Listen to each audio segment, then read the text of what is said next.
คือได้เงินได้คำมาวันนี้ก็สิจะได้ชนะเงินเก็บไว้จังได๋สิไปใส่ข้าวเหนียวแล้วเก็บไว้ รับเลข เป็นหนี้บ่ จ่ายค่าหนี้ โดย เป็นหนี้เท่าไหร่ก่อนเนาะ บ่ฮู้ลำหยา บ่ฮู้น้ำยาเอาเลย ไปถามหยาแล้วก็สิไปจ่ายเอง ญาติเป็นหนี้แล้วสิไปจ่ายได้ให้ลูกไผไปจ่ายบัดนี้ เฮาน่ะเป็นหนี้ อ้าวคือว่าบ่ฮู้น้ำยาใช่ คือน้องตุ๊กน่ะเป็นหนี้แม่นบ่ โดยเฮาก็ลืมคือกันว่าเฮาเป็นเท่าใด บ่ฮู้ว่าหนี้เท่าไหร่ โดย ใช้โอ้ยคือพออยู่ เบิ่งสิเบิ่งใกล้ๆก่อน พี่น้องเอ้ยกำลังขี้ไล่โตเนาะ แม่นๆจักโล น้องตุ๊กจักโลน้องตุ๊ก 3 โล ปอโต3 โล ลึกแท้คือว่ากินแต่อันหน่อไม้แบบลุงก็ได้ เนาะ คือว่ามีน้ำหนักเด้เนาะ คือมาช่วงนั้น บัดนี้คือตอนแรกนี่แม่นลูกนอนน้ำน้องตุ๊กบ่ โดย ตอนเว้นซี่น่ะแม่นอยู่น้ำยาแม่น ห บ่ ยาเพิ่นเบิ่งให้ เบิ่งซอย โดย สมมุติว่า ซอยนะ เจ้าบ่ได้ขึ้นมาพี่เลย เจ้า พุ่นบ่ เจ้าอยู่พุ่นบ่ โดย แล้วเฮือนซ่านนี่ไผจะนอนจ้ะ พ่อกับแม่ พ่อกับแม่ โดย แม่เรา โอ้ ฮะ พอแล้วมันหลับแล้วว่าซั่นมันยันบ่หลับนะเนาะ เนาะพ่อว่าได้ เออ มีหนึ่งมันต้องมีสองมีสองมันต้องมีสาม เลย 10ขึ้นไป ไล่เฮือนลูกเพชรไล่ตาพุ่น แม่ลูกคือเป็น เลย เอานั่นเลยน้องตุ๊กเลย ไล่อันตามก้นแม่แล่น้ำก้นเนาะ แม่น เนาะเอาน้องเด้อนี่ก็เงินบ่าวผูกแขนเด้อผูกแขนน้องตุ๊กก่อนพี่น้องเนาะเพราะว่าเฮาก็บ่ได้มาลุ้นตืบเนาะตั้งแต่เกิดเรื่องผู้ใดพี่น้องเราก็บ่ได้กลับมาเลยพี่น้องเนาะแต่แม่งอันนี้ยังตอมข่อย มีแต่สิกลับเด้อน้องเด้อเอาเงินสิกลับเนาะไปเวียกต่อพี่น้องเนาะไปเวียกต่อพุ่นแหละไปหาน้องอันน้องน้องตันน้องทางนั้นก็อยู่เพื่อนอยู่ชานเนาะพี่น้องเลยตั้งแต่รุ่น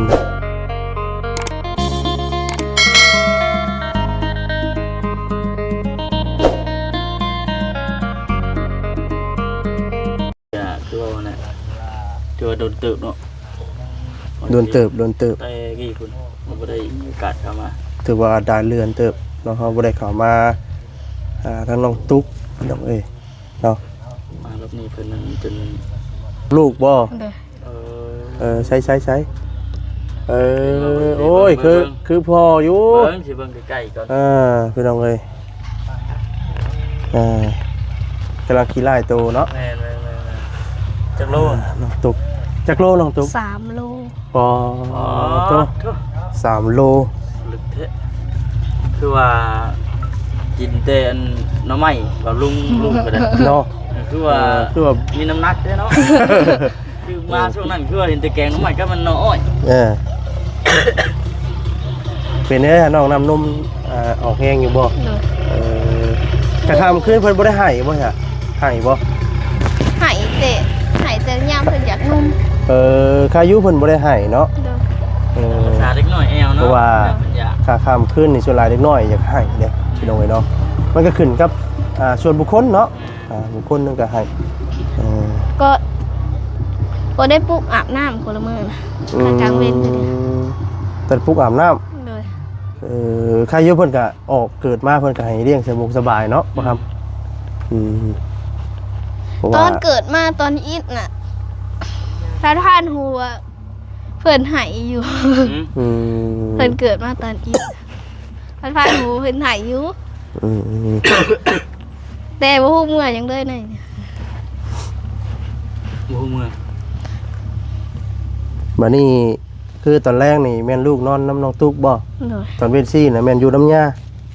แม่น ห บ่ ยาเพิ่นเบิ่งให้ เบิ่งซอย โดย สมมุติว่า ซอยนะ เจ้าบ่ได้ขึ้นมาพี่เลยพุ่นบ่ เจ้าอยู่พุ่นบ่ โดย แล้วเฮือนซ่านนี่ไผจะนอนจ้ะ พ่อกับแม่ พ่อกับแม่ โดย แม่เรา โอ้คือน้องตุ๊กนี่เป็นไปนอนอยู่น้ำยา โดย เพราะว่าลูกพุ่นได้เนาะว่างั้นคือยาเลี้ยงซอย เฮาย่างมาเล่นอยู่ดอกเมื่อวานนี่ เป็นยามได้บัดสิขึ้นมาอยู่พี่บัด มันบ่มีฟืนบ่มีไผ มีฟืนมีไฟ เลย ก็เลยต้องไปอยู่พุ่น บ่ ก่อน มีน้ำแน่ อืม เริ่มไปนอนอยู่พุ่นตั้งแต่คลอดลูกคุณบ่ ออกมาห้องหมอ ออกมาแต่ห้องหมอปกติเนี่ยเจ้านอนอยู่นี่อยู่แล้ว หามือ ตะกี้อะนะ เลย แสดงว่าเจ็บท้องแล้วแมันอยู่บ้านหลังนี้เรือนหลังนี้เดี๋ยวเจ้าของเองเลยกับเกิดลูกแล้วฮะเดี๋ยวกันหลังจากแต่10 มื้อฮะเดี๋ยวก็อยู่พุ่นเลย เลย โอ้ ไปนอนอยู่ห้องหมอสวรรค์นะหาคืน อืม มาอยู่ไผอีกหาคืน ตุกพี่น้องเนาะมีลูกอายุตั้งแต่อายุ15 ปีหรือ14 ปีนี่มั้ยจ๊ะ 16แล้วพี่ 16เลย เลย 16 ปี78 ปีก็พอดีได้ลูก2ฮะ พอแล้ว มันหลับแล้วว่าใช่ มันยันบ่หลับนะเนาะ พ่อว่าได้ มี1มันต้องมี2มันว่าจ้ะมี2มันต้องมี3 เลย 10ขึ้นไป ไล่เพื่อนลูกเป็ดไล่ตาปุ้น แม่ลูกคือเป็น เลย เอานั่นเอาได้น้องตัวเลย ไล่อันตามก้นแม่ไล่น้ำก้นเนาะ แม่นมีลูกหลายสิสบายตอนเท้าว่าซั่นแต่มัน คือ สิลำบากตอนเท้า แต่ว่าเฮ็ดได้ฉันเนาะ คือได้เงินได้คำมาวันนี้ก็สิจะได้ฉันเนาะเงินเก็บไว้จังได๋ สิไปใส่ข้าวเหนียวแล้วเก็บไว้ รับเลข เป็นหนี้ป่ะ จ่ายค่าหนี้ โดย เป็นหนี้เท่าไหร่ก่อนเนาะ บ่ฮู้ลำหยา บ่ฮู้น้ำยาเอาเลย ไปถามหยาแล้วก็สิไปจ่ายเอง ญาติเป็นหนี้แล้วสิไปจ่ายได้ให้ลูกไผไปจ่ายบัดนี้ เฮาน่ะเป็นหนี้ เอาคือว่าบ่ฮู้น้ำยาซั่น คือน้องตุ๊กน่ะเป็นหนี้แม่นบ่ โดยเฮาก็ลืมคือกันว่าเฮาเป็นเท่าใด บ่ฮู้ว่าหนี้เท่าไหร่ โดย เอา เฮาน่ะไปเอาเบียร์แล้วก็ไปเอาไก่เอาเป็ดเพิ่นมากินมื้อผูกแขนนั่นแหละ มือผู้แขนออกไผน่ะบ่ โดย โอ้แค่คนมาหลายบ่คือว่าเป็นหนี้ ก็หลายเติบอยู่ น่าเติบอยู่ โดยเพิ่นอยู่ก่อนค่ำที่เมื่อวาน ออกไผจักมือแล้ว เมื่อวานนี้ มื้อวานนี่โอ้ยังมาสดอยู่เนาะเฮาย่างทั่วไปเลยนะเมื่อวานนี้ก็ ย่างตัวไปเลย ตัวที่เบิดติ ยังปวดอย่างย่างจะถึงแล้วเนาะเป็นหนี้อยู่ดิแต่ว่ายังบ่ฮู้ว่าเงินเท่าไหร่เนาะ โดย เป็นหนี้เท่าใดหั่นน่ะเนาะ อืม ชัด โดย ๆ ต้องไป เอามาก่อน โดย เป็นหนึงท่านประมวลผลว่าซั่นจ้ะ อืม สมมุติว่าครับติดเทื่อหนึงหมายเพิ่นว่าเพิ่มบ่ฮู้เลย เอาดาวๆเบิ่งไกลอยู่ในประมาณเท่าไหร่ น้ำมันหาแสนนี่แหละ 5เซน 5 แสน โดยเบียร์ก็2แสน2แสน2แสนเศร้าเด้ ล้างหนึ่ง ผัด อยากจะเอาจัดงานเด็กหน่อยว่าซั่นซะพอได้ผูกแขนอันต้อนรับควันแบบนี้บ่ ผัดเบียร์นี่ เบียร์2ลังแล้วก็ตัวเป็นแก๊สนะแก๊ส1 อืม มันมีใบจดไว้อยู่ อืม มีบินอยู่ โดย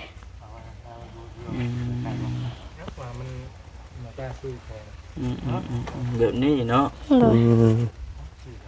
เรามีแต่ว่าตั้งมุกตั้งใจแล้วบัดนี้เก็บเงิน โดย เก็บคำได้เงินได้คำจากผู้รักผู้ใหญ่เป็นให้พี่แกให้ถงให้ไทยไว้ตัวใดมันจำเป็นเขาจึงซื้อบัด โดย มีลูกแต่มันบ่คือ มัน ทันมี มันต้องเลยวางแผนแล้วเพราะว่า โดย ภาระหน้าที่เขาเพิ่มขึ้น โดย การเป็นพ่อเป็นแม่ขึ้นมาเนี่ยโอ้ยพี่น้องเอ้ยเนาะมันบ่ได้คือเขาเป็นวัยรุ่นเด้ โดย เกิดแม่คำมาเอ้ยแม่ขอเงินเด้ขอเงินเด้บ่ได้เด้เนาะเดี๋ยวนี้เขาต้องเลยหาเงิน หาเงินเอง ทุกสิ่งทุกอย่าง บ่ทันได้แม่นอยู่ตอนเพิ่นยังบ่ทันได้ใช้เป็นหนึ่งหวย นี่ จะโทษไว้บ่ มีแต่ต้นไว้ก่อนใช้เป็นในหัวให้พี่น้องเลยเนาะแม่เอ้ยขอเงินแน่เลย นั่นแล้วแหละ อย่างต่อยมาแล้วเนาะก็สิเป็นลักษณะเดียวกันพี่น้องเลยก็นี่ก็เป็นแนะนำเนาะวิธีให้น้องเพื่อนฮู้เนาะพี่น้องเนาะเวลาใช้เงินใช้คำเนาะ หมักบวชแล้วก็บ่เป็นหมากเถื่อ แต่ก็ฮู้ มา เอง บวชเลย บวก เลยเขาเกิดมาซ่อมคือพูดเขาไม่ได้กิน อืม พอดีวิทย์ ซุมื้อนี้เนี่ยมีแต่กิน ปิดเดือน กินข้าวแต่ของแห้งเลยบ่กินแต่ปิ้งหมูนะบ่ ปางมือกับขวามือ ขั่วหมูปิ้งหมูอยู่หั่นน่ะ เลยสลับกันกิน เออบ างมืออะ กินเตว่าง่ายกินเตเมนูอัน แห้งๆบ่มีเนื้อแห้งมีเนื้อหมู เลย พวกปลาเนี่ยบ่กินบ่ได้บ่ ท่านปลาขาวเรากินได้ ปลาขาว ปลาขาว มีหยังได้เพิ่นให้กินได้ ไก่แล้วก็ซีนหมู ไก่สิ้นหมู ปลาขาว ปลาขาวตอนนี้โอ้ ปลาขาวหางแดงกับพิษตับอีกแล้วเนาะ อืม ปลาขาว ตรงไหน หางขาว ต้องได้ขาล่ำได้พี่น้องเนาะเพราะว่านะเฮาว่ามันก็คือจังเฮาเว้าเนาะว่าครับเนาะ แม่นแหละ ว่าเฮาก็ซ้ำชองไส้นะว่าได้ก็ เลย เพราะว่าลูกก็กินนมเฮาเด้เราต้องได้ดูแลฮ่าเด้อพี่น้องเอ้ยถือว่ามามื้อนี้ก็ในรอบหลายเดือนเนาะ แม่ ห้อยก็ต้นตัดต้นเบิดบัดนี้ห้อยก็ได้ เที่ยงช่อยดิ เจ๊งไอ้ซ้อยบัด เด้ยังไงเอียงไง แดนอันนี้อ้อยของน้องตุ๊กแต่ว่า เลยกับยังแป้งขางๆเพื่อนนั่นดิ ฮะ แป้งขางเพื่อนแล้วก็แป้งพูด เจ้าได้ตัดน้ำเพิ่นอยู่บ่ตัวนี้เพิ่นเอารถปอมมาตัดคือคนตัด ได้ตัดจูแป้ง เดี๋ยว เอ ตัดจะ อ พาลูกไปตัด เลย อืมแข็งแห้งจะหน่อยก็กินเตไปหาปลูกอ้อยบัดน่ะอีกจะหน่อย อือ เนาะ ปลาลูกไปน้ำยาติ อืม ปลาดูไว้น้ำยา ตื่นเช้าก็ไปเฮ็ดเวียก เลย หาเงินมาทอนไว้ให้ลูกบัดน่ะ เอาไม่ได้ไปดอกปลูกอ้อย บ่ เอา ได้ไป สิตัด บ่ อ้อยพันธุ์ ตัดอ้อยโอ้ยังมีอันช่วงตัดอ้อยพันธุ์อีก เอาปลูกแล้วก็ตัดอ้อยพันธุ์เด ยังมีอันนี้นะถือว่าเบิดแล้วสุดนี่เนาะ ยังเพื่อนยังไม่ได้ปิดโรงงานเด ยังไม่ทันปิดโรงงานอีกอยู่ เลย อืม เคยบ่ได้สางยังตัดง่ายเลย อืม กันสางกันมันซ่าน้ำสางอะไรตอนเศร้านะขั้นตอนสวยแล้วโบยากดอกนะเขานอนกิ่งไปเลยเขาไปตัดตอน เอาก็นอนเนี่ยสางเนี่ยนอนเนี่ยสางเนี่ยแล้วเขาเหนื่อยเนาะ เออใครอยู่ดอกบัดนี้เนาะ บุกบืนนะเราก็ได้ มีภายในเขามาหาจะช่วงนี้ ทางเบาจังแหละ เอายัง ลืมซื้อแล้วเหรอ เบาบอส อืม อืม ดูเพิ่นพาเต้นแลนพาไปคอดไปอย่างเนาะ เลย มื้อนี้เรามาแล้วบ่ทางว่าบ่มาหาเจ้าแล้วบ่ ย่างมัน ยังบ่อืม ย่านชี้คำผม เสียงค เลย ำเรามาเสียงคำบ่ เมื่อวานนี้บ่คำปัดใด เพราะว่าเรามีเวียกเนาะ เพิ่นมาผูกแขน เลยเนี่ยอืม หาเงินซื้อข้าวแน่หาเงินเลี้ยงลูกแน่ แม่น พละอันเพิ่มขึ้นเด้อ เพิ่มขึ้น แล้ววิธีเพิ่นให้ป้อนข้าวป้อนน้ำเจ้าเดือนเจ้าจักอยู่บ่พอเพิ่นแนะนำอยู่บ่วิธีเลี้ยงลูก 6 เดือน 6 เดือน เลย อืม6 เดือน เลย อ๋อ พอนลูกเดือนให้ป้อนข้าว อืม6 เดือนเป็นป้อนข้าว เลย อ่า เพิ่นได้เจ็บ จัก ท้อง จักอยู่หรือว่า รู้จัก มันก็ครับ อืม แล้วก็ฮู้ เดี๋ยว อาหารก็ได้เดือนปลายเด้ เด็กก็ฮู้เด็กก็ฮู้เนาะ ก็ฮู้ลังตุกก็ห้อยขอบตาดำแล้วได้บัด เออคือว่าขอบตาดำ หายไปนอนเนาะหายไปได้ตื่นดีบัด ก็เป็ ตื่ น น ความเบาเลย อ่า สิขอบตาดำเลยดิ เพราะว่าเล็กน้อยเนี่ยแต่ละเดือนมันเปลี่ยนไปแต่ละเดือนนะ แต่ละเดือนก็คือเก่า บ่คือเก่าพี่น้องเนาะคือ มัน คือ สิ ว่า เข้า เดือน เดื นี้ อนนี้นะ ฮู้ ไหเด้ ฮะ ไหเลย อืม ผัวดิค่ะเอาชอบอยู่ป่ะ อุ้มซอยกันยังไงเลยผู้หนึ่งอุ้มผู้หนึ่งไหนแต่ผู้หนึ่งอุ้ม เป็นได้แพงอยู่บ่ปัวกับแพงอยู่บ่ลูกคนแรก เฮาถามว่าเฮาปลุกเพิ่นว่ามาเอานะก้อยมาเอานะก้อยเพิ่น อืม เฮาโทร เขาโทรพอเฒ่าขึ้นมาแบบมือน่ะมันหายแห้งเด้ โทรไป โทรพ่อของน้องนั่นแหละ เออ ลืมครอบบอกแม่เขาเด้มัน ลืมครอบแม่ เด้อเพิ่นให้วัดคืนค่ะบ่ได้นอนวัดคืนเอาก็ไปว่ะหัวก็มานั่ง เผาอย่างเงี้ยเลย ธรรมดาเนาะพอใหม่แม่ใหม่ยังบ่ทันได้จักปานใดพี่ก็คือกันเนี่ยพี่น้องเอ้ยมีผู้บอกผู้แนะนำครับ แม่น เขาไม่เฒ่าผู้ย่านะผู้เพิ่น เพิ่น หาน้ำมันมาก่อน แม่นผู้เพิ่นก็เคยเลี้ยงดูเฮามาก่อนเนาะผู้มีประสบการณ์ว่าไงกันส่วนหลายเฮาก็สิอยู่นำพ่อนํแม่หรือว่าคนญาติพี่น้องใกล้เคียงเนาะเพิ่นมีความรู้เพิ่นก็แนะนำ โด เพิ่ ย นก็เก็บศึกษามานำพี่น้องเอ้ยเนาะเพราะว่าเฮาทุกสิ่งทุกอย่างเฮาก็บ่ได้ฮู้ได้เนาะน้องเนาะ โดย เราก็ต้องได้คำแนะนำจากผู้ใหญ่เนาะบ้านไกลเคียงพี่น้อง โด เนาะ ย พี่น้องเลยเจ้าว่านี่กินข้าวแล้วบ่ใช่ มื้อนี้เจ้าสิกินข้าวก็ยังมื้อนี้น่ะ กินแล้วบ่ข้าว ยังแล้วเนาะ ยังไม่ได้กินเลย อะไรคือสิประมาณนี้แหละเด้อ โดย หน้ามื้อไหนบ่ได้ก็มี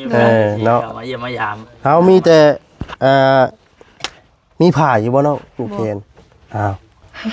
บ่มีผ่าอยู่บ่ ไว้ได้เทขึ้นมา พี่น้องเนาะผูกแขนน้องเพิ่นก่อนพี่น้องเอ้ยบ่มีผ่าก็บ่เป็นหยังเนาะแขนน้องตุกเพิ่นก่อนพี่น้องเอ้ยเนาะหาน้องเด้อนี่ก็เงินบ่าวผูกแขนให้น้องเด้อผูกแขนน้องตุกก่อนพี่น้องเนาะเพราะว่าเฮาก็บ่ได้มาลุ้นเติบเนาะตั้งแต่เกิดเรื่องพุ่นแหละพี่น้องเราก็บ่ได้กลับมาเลยพี่น้องเอ้ยเนาะแต่แม่งอันนี้ยังตอมข่อย มีแต่สิกลับเด้อน้องเด้อเอาเงินสิกลับเนาะไปเวียกต่อพี่น้องเนาะไปเวียกต่อพุ่นแหละ การหน้า ไปหาน้องอันน้องน้องตันน้องทางนั้นก็อยู่เพื่อนอยู่ชานเนาะพี่น้องเอ้ยตั้งแต่รุ่นแล้วบ่ได้เข้าไปหาน้องเพิ่นจังนั้นก็ได้ โดย เอามีแต่ว่า ดีๆมีแฮง อยู่ดีมีแฮง โดย เนาะอันยังให้สู้ลูกก็ได้ได้ง่ายๆเนาะ โดย ได้ง่ายคือแม่นี่เนาะบอกฟังความคือแม่เด้อเนาะเจ้า โดยมันว่าง่ายดอก แม่ขี้ดื้อกันบ่ เอาเนาะเอาจังได้ก็สิไปเวียกต่อทั้งอันบ่าวก็ได้ เอาได้ เนาะ ไหมเจ้านะมาโล บักอะโลลืมอันโลเลย ปลา เนาะ กระเบิด บักกระเบิด สบายดี เล น้อง ย ทุกสบายดี สบายดีพี่น้องเอ้ยเนาะน้องเพิ่นก็ เนาะ มันตี อยู่เพื่อนอยู่ซ่านพี่น้องเอ้ยไปสายพี่น้องเอ้ยเนาะทางบอสดี้ก็ช่วยขอจบคลิปซะก่อนพี่น้องเอ้ยเนาะตัวส่วนมันส่วนอ้อยเพิ่นก็ยังตัดพี่น้องเอ้ยเนาะอันนี้ก็เป็นข้อใกล้บ้านนี่พี่น้องเอ้ย พี่น้องเอ้ยเนาะตัว เป็นเติดพี่น้องเอ้ยเนาะภาษาพี่น้องเนาะผิดพลาดประการใดเนาะขอโทษขออภัยด้วยพี่น้องเด้อเนาะคำบอกคำจาใดทางเบาซาดิป้าประมวลนะครูเนาะขอโทษขออภัยนะพี่น้องเอ้ยเนาะมื้อนี้ก็สิได้เดินทางไปหาน้องน้องตันพี่น้องเอ้ยเนาะทางนั้นก็ทางมาเซนเนาะก็มีงบเนาะเรื่องสังกะสีแล้วก็สภากระจาดพี่น้องเอ้ยเนาะก็สิได้ไปได้ราคาเนาะได้ก็แจ้งทางผู้หลักผู้ใหญ่น้องเอ้ยเนาะทางมาเซนสิขึ้นไปได้ราคาเนาะพี่น้องเอ้ยพอดีว่าสิเข้าไปตั้งแต่ว่านี่แหละพี่น้องเนาะแต่ว่าพากันขึ้นเซปูนเนาะพี่น้องเนาะลงมากอะพอดีค่ำๆเนาะพี่น้องมันกระเทินเนาะพี่น้องเนาะว่าอย่างมันพอกระเทินมันค่ำแล้วก็เลยเฮ็ดสร้างกระต๊อบเนาะหรือว่าปลูกกระต๊อบให้น้องมะลิพี่น้องเมื่อวานนี้ก็เลยพี่น้องเลยเนาะมันต่ำมันก็เลยค่ำแน่พี่น้องเนาะก็เลยเฮ็ดให้น้องเพิ่นพี่น้องแต่ว่ายังบ่แล้วพี่น้องเนาะยังเดืออีกยังเดือประตูอีกบานหนึงเลยก็มีผ้ากระจาดอีกสองอันพี่น้องเนาะก็ถือว่าใกล้สิสำเร็จแล้วพี่น้องเนาะทางน้อง